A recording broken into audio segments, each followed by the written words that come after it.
우리 16장 18절에서부터의 말씀인데요.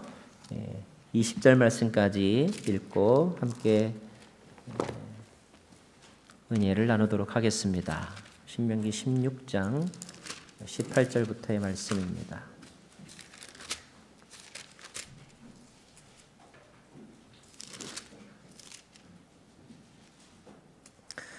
제가 봉독하겠습니다.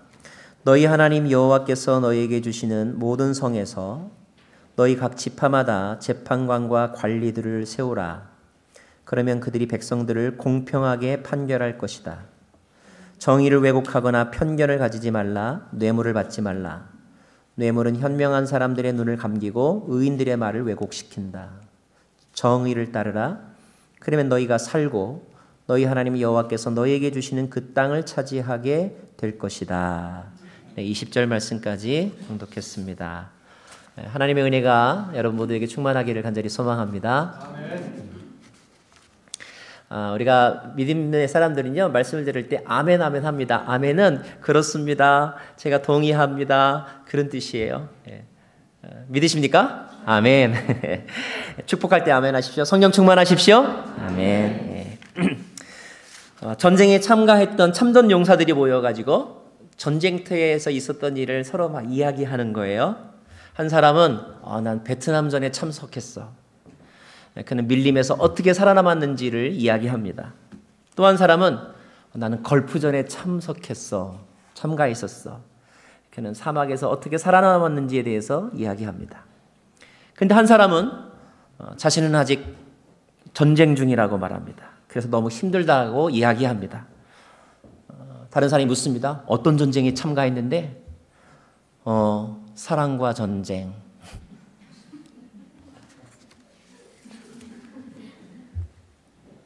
사랑과 전쟁은 부부간에 일어나는 사랑과 갈등의 이야기를 다룬 드라마 제목입니다. 어떤 부부는 결혼 생활을 정말 전쟁처럼 하는 사람들이 있어요. 부부싸움을 하다 보면 서로의 의견이 이렇게 평행선을 달릴 때가 있습니다. 마음속에 억울한 마음이 들 때도 있어요. 그래서 그럴 때는 누군가가 와서 좀 심판 좀 봐줬으면 좋겠다라는 생각이 듭니다. 비슷한 경우들이 많죠. 갚아야 될 돈의 액수에 대해서 서로의 주장이 다를 때, 축구 경기를 하다가 골을 넣었는데 업사이드냐 아니냐를 가지고 서로 논쟁할 때, 만약에 그런 경우에 목소리가 큰 사람이 이기거나 힘이 센 사람이 이기거나 단지 나이가 많다는 이유로 이긴다면 아마 세상은 동물들의 세계와 크게 다르지 않을 것 같아요. 억울한 사람들이 많아질 것입니다. 억울한 사람이 없게 하는 것이 하나님의 뜻입니다. 억울한 사람들이 호소할 곳이 있어야 한다는 거죠. 그래서 하나님께서 만들라고 명령한 것이 오늘 말씀의 내용입니다. 재판제도를 만들라라는 뜻이에요. 지금은 다 법치국가이고 나라마다 다 법원이 있지만 오늘 말씀은 그런 제도가 어떻게 시작되었는지를 성경적으로 보여주는 그런 말씀입니다. 자, 우리 18절 말씀을 같이 읽겠습니다. 시작. 너희 하나님 여호와께서 너희에게 주시는 모든 성에서 너희 각 지파마다 재판관과 관리들을 세우라. 그러면 그들이 백성들을 공평하게 판결할 것이다. 그랬습니다. 하나님은 백성들 간에 문제가 발생해서 근데 스스로 그 문제를 풀지 못하게 될 때 그것을 해결하고 판단하는 사람, 다시 말하면 판사를 세워라, 이런 말입니다. 그리고 법정으로 가지고 와라, 이렇게 명령하고 계신 거예요.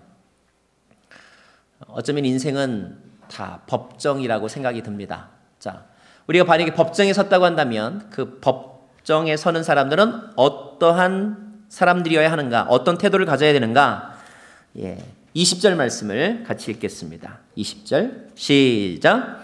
정의를 따르라. 그러면 너희가 살고 너희 하나님 여호와께서 너희에게 주시는 그 땅을 차지하게 될 것이다. 하나님은 정의의 하나님이십니다. 자, 여러 의견들이 서로 충돌할 때 모든 사람들이 가져야 될 태도도 역시 정의를 실현해야 되겠다라는 마음을 가지라는 거예요. 우리의 마음 가운데 진실을 사랑하고 그리고 하나님의 뜻을 실현한다는 마음가짐을 갖는 것, 이것이 중요합니다. 실제로 그렇게 되느냐 안 되느냐는 두 번째 문제고, 적어도 우리의 마음 가운데 정의가 이루어져야지, 이런 마음을 갖는 것이 중요하다는 거죠. 자, 정의가 이루어지려면 우리가 조심해야 될 것, 하지 말아야 될 것들이 있습니다. 19절 말씀 같이 읽겠습니다. 19절 시작. 정의를 왜곡하거나 편견을 가지지 말라. 뇌물을 받지 말라. 뇌물은 현명한 사람들의 눈을 감기고 의인들의 말을 왜곡시킨다. 첫째, 왜곡하지 말라는 것입니다. 왜곡이란 자신의 이익을 위해서 진실을 부풀리거나 또는 축소하거나 또는 은폐하는 것, 거짓말하는 것이죠. 이런 왜곡이 일어나면 정확한 판단을 할 수가 없습니다. 근데 우리는 가끔요, 너무 쉽게 아무 생각 없이 왜곡하는 경우가 많아요. 어떤 성도가 제게 와서 말합니다. 목사님, 사람들이요 너무너무 좋대요. 이런 이야기를 들으면 마음이 되게 좋아져요. 아, 사람들이 다 좋아하는구나. 반대로 목사님, 사람들이 다 힘들어해요. 이런 이야기를 들으면 또 마음이 눌립니다. 아유, 사람들이 다 힘들어하는구나. 어떡하지? 그래서 가끔은 제가 물어볼 때가 있어요. 그래요? 누가 힘들대요? 이렇게 물어봐요. 그러면 힘들다고 말한 사람 몇 사람? 한 사람. 좋다고 말한 사람 몇 사람? 한 사람. 그나마 그 한 사람 누구? 그 사람.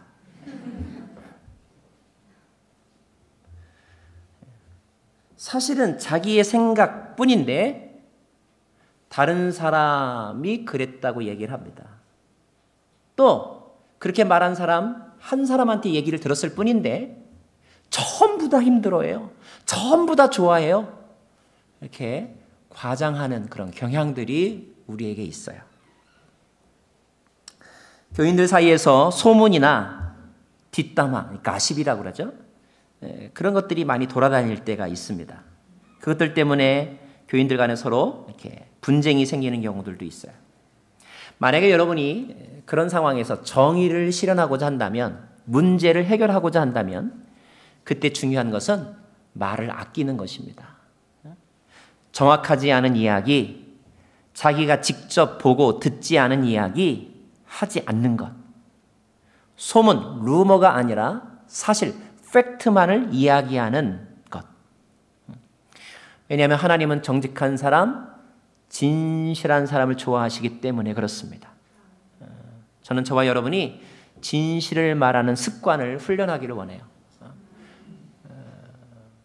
거짓말 또는 과장하지 않는 습관을 의식적으로 훈련할 수 있기를 원합니다. 두 번째, 편견을 갖지 말라고 했습니다. 편견이란 뭐냐? 공정하지 못하고 한쪽에 치우친 생각을 편견이라고 말하죠. 대개의 경우 이전에 어떤 경험을 가지고 현재의 일을 판단할 때 이 편견이 생깁니다. 사람들은 물건이 없어지면 제일 먼저 흑인들을 의심한다고 그래요. 편견입니다. 이민교회는 힘들다? 편견입니다. 힘들 수도 있지만 재미있을 수도 있어요. 우리 교회는 재밌는 교회. 외모를 보고 판단하는 것도 편견입니다. 우리는 옷차림을 보고 아, 저 사람 부자일 거야 이렇게 생각하는데 그럴 수도 있지만 아닐 수도 있습니다. 편견입니다. $5짜리 커피가 $1짜리 커피보다 맛있다? 편견입니다. 때로는 $1짜리 커피가 더 맛있을 수도 있습니다. 하나님은 사람을 외모로 보지 말고 중심을 보라고 가르쳐 주시죠. 성경은 하나님의 사람은 편견에 사로잡히지 않는다고 말씀하는데 야고보서 3장 17절 말씀 제가 읽어드릴까요? 그러나 하늘에서 오는 지혜는 무엇보다도 성결하고 또한 화평하며 관용하고 양순하며 긍휼과 선한 열매가 가득하며 시작 편견과 위선이 없습니다. 그랬어요. 늘 우리는 내가 가지고 있는 생각이 편견일 수도 있다라는 생각을 늘 해보아야 합니다. 세 번째, 오늘 19절 말씀에서 조심하라고 명령하고 있는 것은 뇌물을 받지 말라는 거예요. 뇌물. 국제 투명성 기구라는 곳이 있는데 매년 국가별로 부패 지수 Corruption Perceptions Index를 발표한다고 해요. 2011년 통계에 의하면 세상에서 이 세계에서 가장 깨끗한 나라는 1위 뉴질랜드, 싱가포르 5위, 미국 24위, 한국 43위. 2009년에는 39위였는데 4단계 떨어졌다고 그래요. 다른 건 1등을 잘하는데 이런 건 1등을 잘 못하는 것 같아요. 여러분, 나라를 부패하게 만드는 원인 중에 하나가 뭐냐 하면 뭔가를 결정하거나 아니면 판단할 때 원칙대로 하지 않고 돈이나 인정으로 판단하는 것입니다. 근데 이 뇌물은 요즘에만 있는 게 아니었던 것 같아요. 성경에도 기록된 걸 보면 뇌물의 역사는 참 오래된 것 같습니다. 자, 그래서 출애굽기 23장 8절 말씀에 이렇게 성경이 기록되어 있습니다. 같이 읽을까요? 시작. 뇌물을 받지 마라. 뇌물은 지혜로운 사람의 눈을 멀게 하고 의인의 말을 왜곡시킨다. 그랬습니다. 한국에 있을 때 한 성도가 너무 억울해하면서 찾아왔어요. 자동차 접촉사고가 났는데 사건 현장에서는 50대 50 서로 쌍방과실로 합의를 했대요. 근데 그 다음날 경찰서에 가보니까 자기 책임이 80%, 상대방이 20%로 바뀌었다는 거예요. 그렇게 경찰 조서가 쓰여졌다는 것입니다. 아무리 봐도 경찰이 돈을 받은 것 같다는 거예요. 자, 만약에 그렇다면 돈을 받고 조서를 그렇게 거짓말로 썼다면 그 뇌물 때문에 엄청난 피해를 한 사람이 입게 되는 것이죠. 뇌물은 주지도 말고 받지도 말라는 것이 하나님의 뜻입니다. 미국에 살면서 비즈니스 하시는 분들이 그런 얘기 하더라고요. 그런 거 안 줘서 참 너무 좋다고. 계속 안 주시길 바랍니다. 자, 재판정에 사는 사람은 왜곡하지 말고 편견에 빠지지 말고 뇌물 받지 말아야 합니다. 그 밖에 또 재판정에 있는 사람들이 해야 될 일이 있는데 그것은 무엇인가? 그것은 바로 악을 제거하는 일입니다. 여러분, 죄악은 덮어두는 것이 아니라 치워야 하는 것입니다. 하지만 하나님은 그런 악을 제거하는 것, 나에게 피해를 준 그 사람에 대해서 복수하는 것, 이런 것을 개인에게 맡기지 않으셨어요. 또 그것도 역시 절차를 거쳐서 하라고 명령하고 계십니다. 왜냐하면 그 악을 제거하는 일에 또 억울한 일이 생길 수도 있기 때문에. 그래서 신중히 하라는 거예요.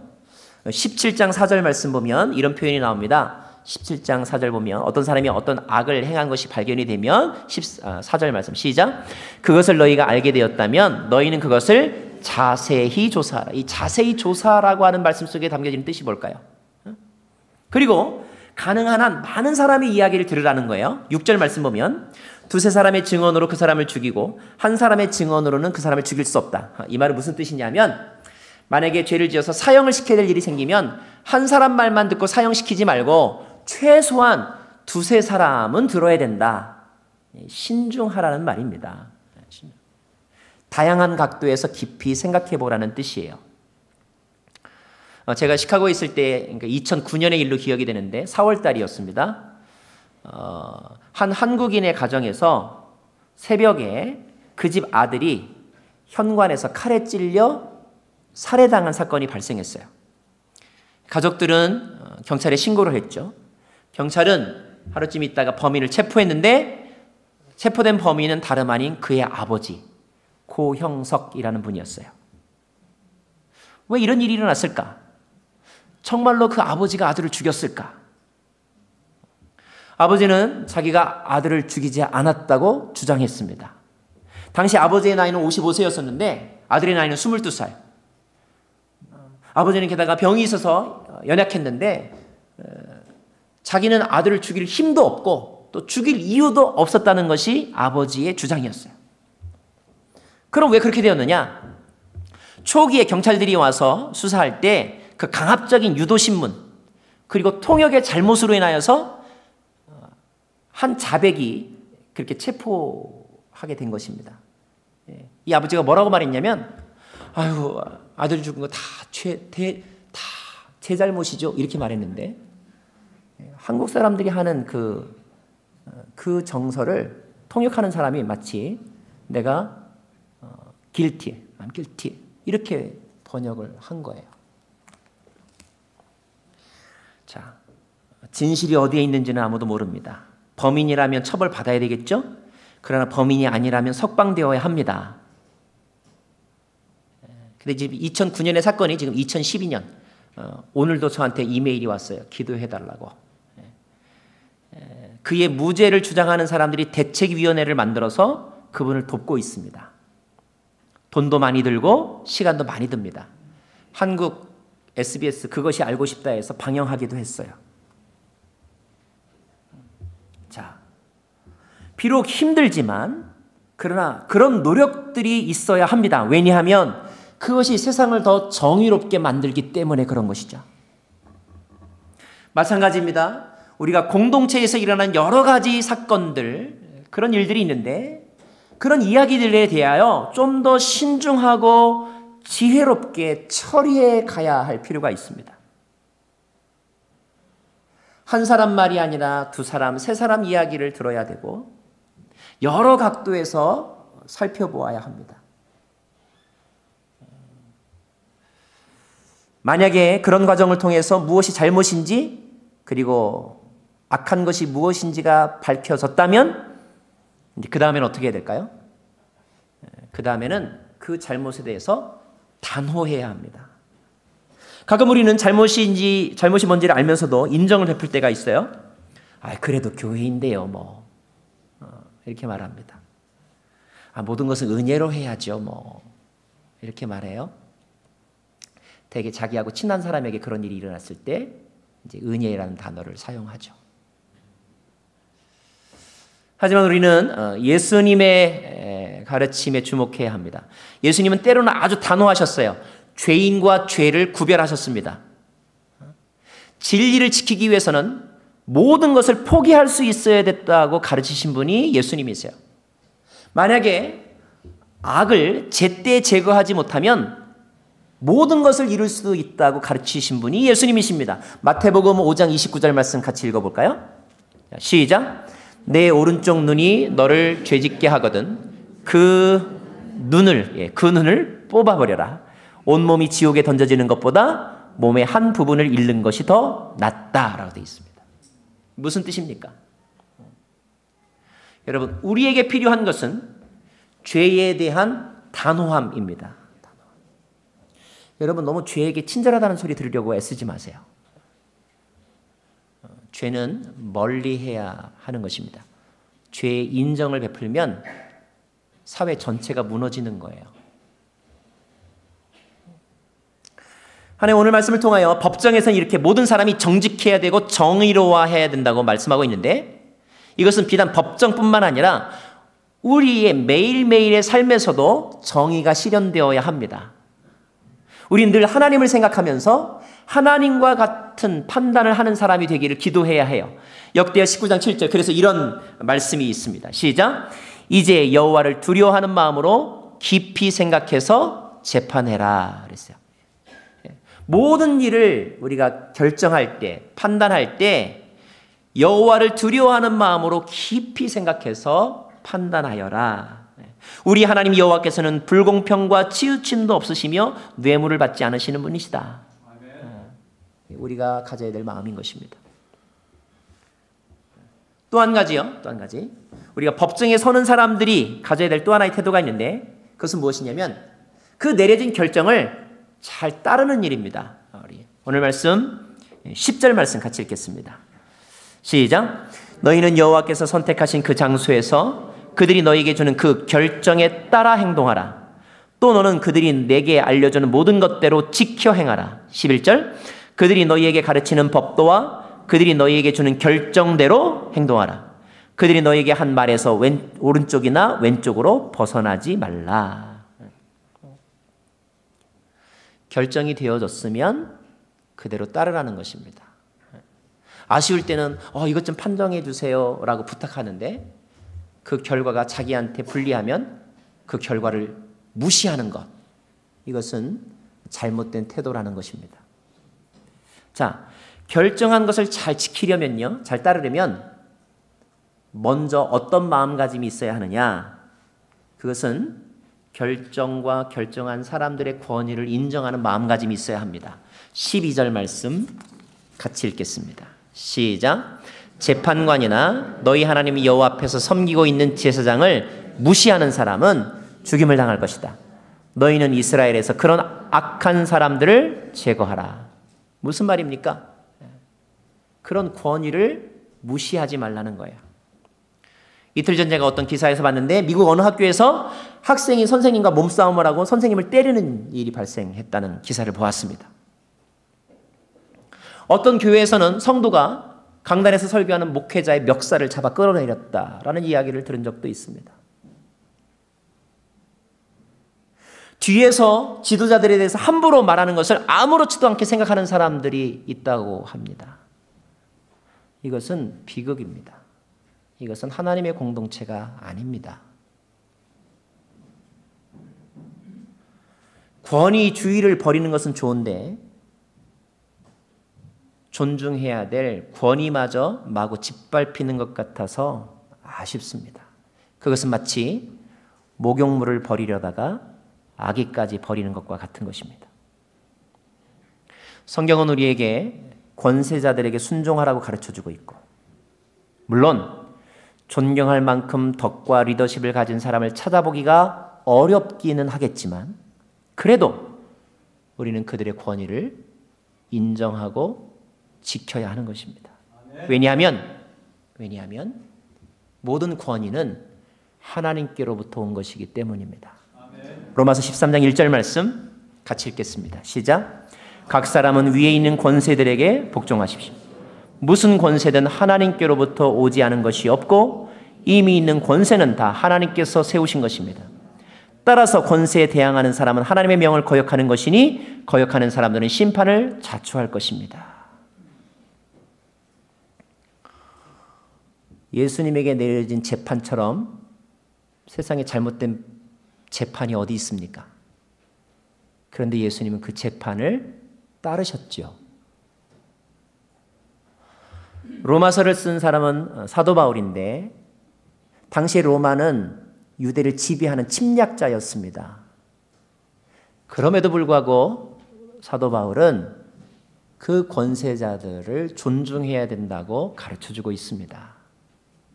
그 또한 하나님께서 세우신 권위이기 때문이라는 것입니다.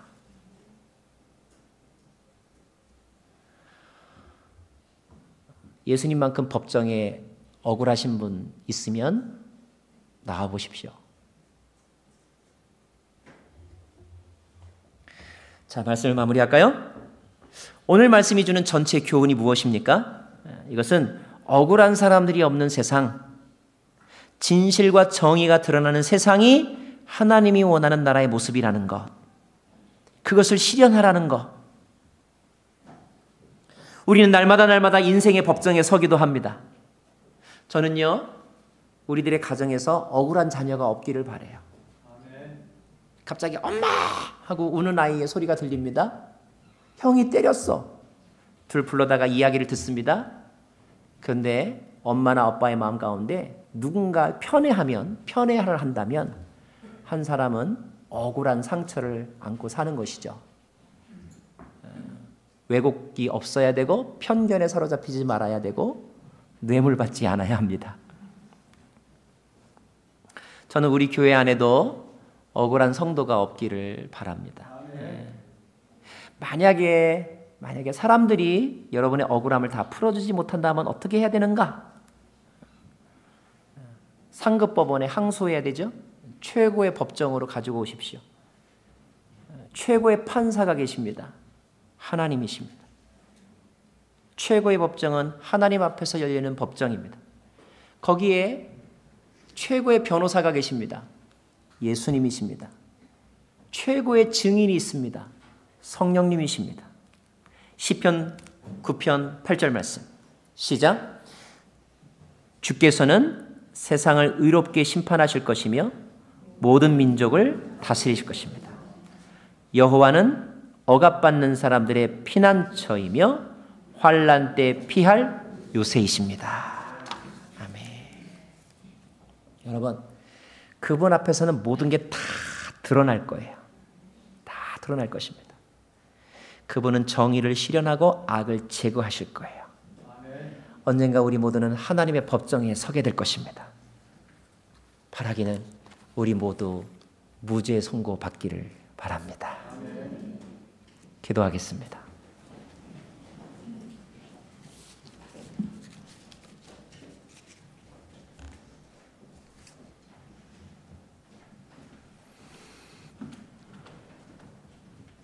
하나님,